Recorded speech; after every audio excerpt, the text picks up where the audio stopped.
This is episode 9 of Cool Album Covers. I'm Mark Major. And I'm Rich Batchelor. This episode is called Painted Animals. Paintings of animals, yeah. We start off with an implied one, though. To my mind, I've always thought this kind of was an impressionistic take on a levitating bull. But you had something else to say about that, as far as I recall. I think it was actually Bryce. It was Bryce. Who had a comment on it because he's a wisecracker. It's very sort of Van Gogh Starry Night, though, above the painted animal. Yeah, true that. Yeah, our prairie punk friends back in the day, they already had rediscovered the joys of marijuana. The long-haired punk phase of Black Flag is certainly attributable to all that, too. Yeah, frankly, you just look at stuff like this and you go, drugs, and you move on. And that we will.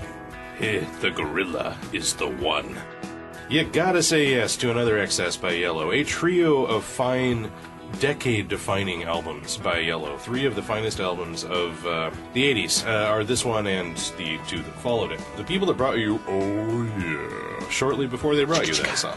What nationality is Yello? Swiss. Ooh. And I'll make the Stan Freberg joke here, that way we don't offend anybody. Yeah. Here, it's this weird kind of allegory in which the first side is haunted by the specter of the gorilla. There's several songs that reference the gorilla, and it's unclear what it is they're talking about. If they're talking about man's primal nature, if they're talking about God, if they're talking about the likelihood of all of us to behave like beasts, I don't know.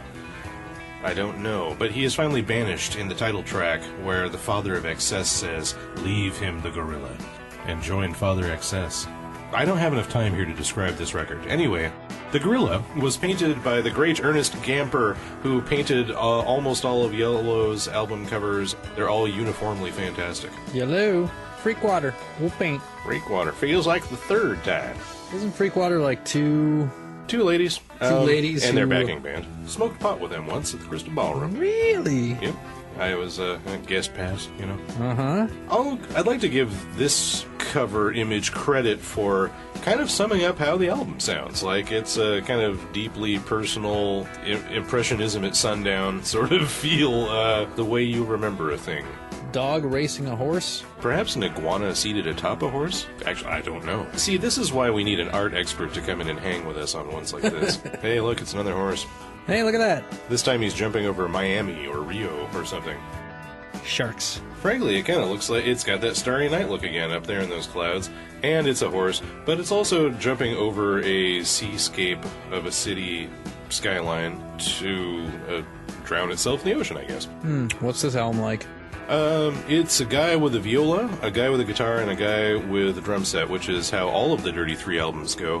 They're all instrumental, but almost all of the song titles are these incredibly long, incredibly descriptive. You would think you were about to listen to a song with lyrics when you look at, you know, song titles like I Really Should Have Gone Out Last Night and Some Summers They Just Drop Like Flies. I'm not sure what they were up to on this one, but there's a lot of really epic stuff on here that would make fantastic music for a film someday. Say, prospective filmmakers, if you're listening in, keep it in mind. Dirty Three Horse Stories. Recommended.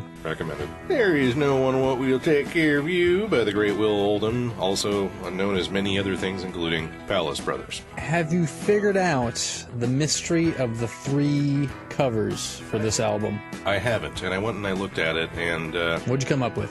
well, there's at least one of the other 2 that isn't really all that different from this one. There's one that's white. And then there's one that's white where it's like a bunch of kind of pencil squiggles, and I didn't really catch.